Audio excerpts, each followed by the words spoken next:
Welcome to the part 2 of I Keep Impulse Buy or Eat When I Get Stressed. In my part 1, if you haven't watched it, I'd recommend watching it. But basically, I talk about the toxic cycle of because I was going through a very stressful event with busy lifestyle, I get demotivated to move or do anything productive, do even, cook, that I went on a shopping spree or, keep ordering something out from Deliveroo or eat something like just processed food a lot.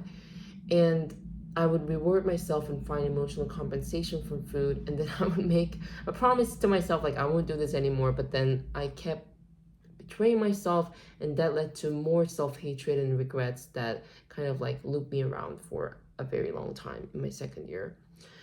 So this part is where I talk about the solution, but given the very personal nature of this topic, everyone's situation, financial, physical, mental, is all different. So I'm going to talk about my situation. Anyway, according to Healthline, the things that cause us to emotional eating resort to work stress, financial worries, health issues, and relationship struggles. I think I was hitting all like 3 of them out of the 4 in my second year.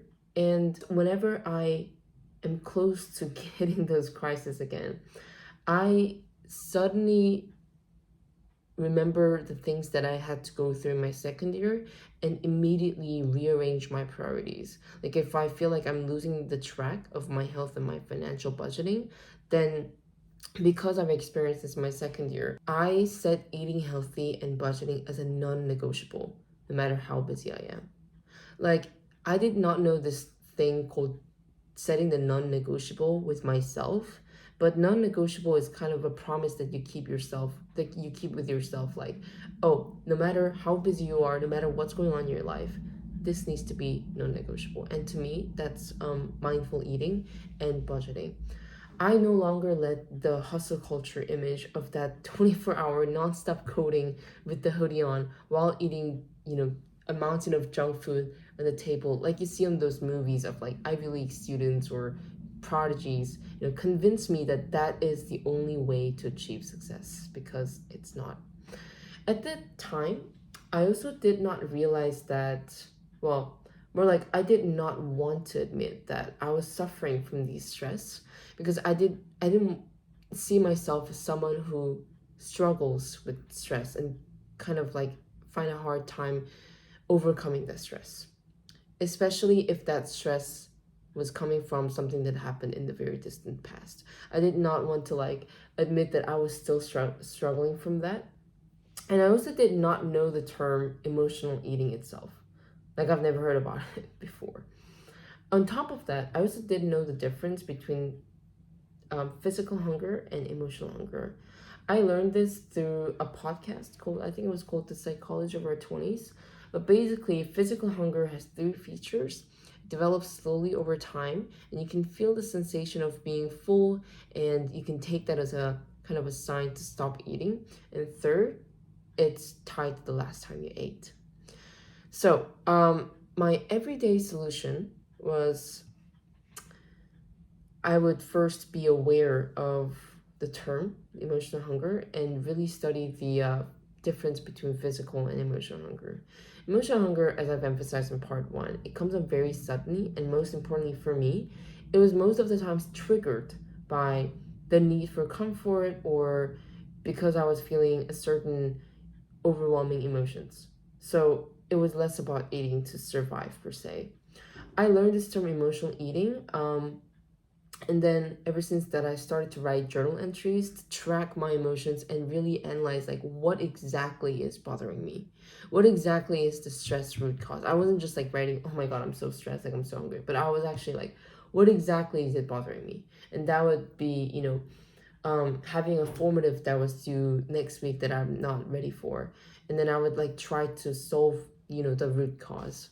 I made myself to like think 10 seconds more before I make a purchase decision, whether that be in the supermarket or, and then every time I want to get like delivery or, get something that is unnecessary, like sugary snacks, I would move that exact amount of money to another account just to like fool myself that I've already had that.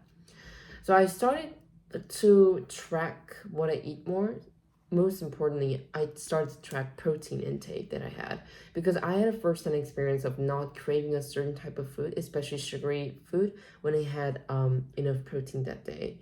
And even if I didn't take that, didn't hit that protein daily goal, um, and I guess I could say I failed my daily diet that I promised me myself, I did not fall back to self-hatred and regret as I did before, but wondered like, what can I do better to prevent this from happening again? And just let myself fail like once or twice, because I started to admit that I'm not a mission critical robot.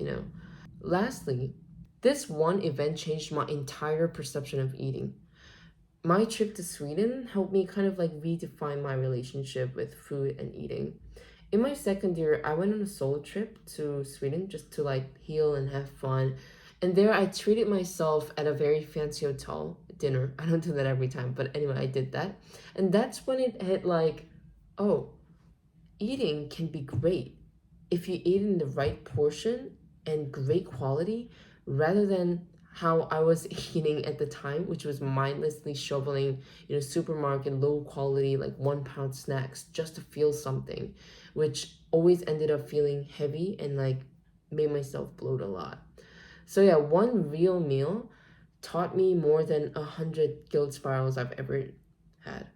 I mean, this occasional solution may not be something that is financially viable for everyone, but I hope that like my everyday solution kind of gave you an inspiration of like where to start, where to begin, which for me it began with being aware of it. And even listening to podcasts itself is a huge, way of educating yourself in terms of, this kind of like life knowledge, street knowledge. So, yeah, this is not a practical advice that I'm giving, and I'm not saying that you should be doing this or anything, because it's a very personal topic. And if you enjoy watching this video, please subscribe, and I'll see you in my next video.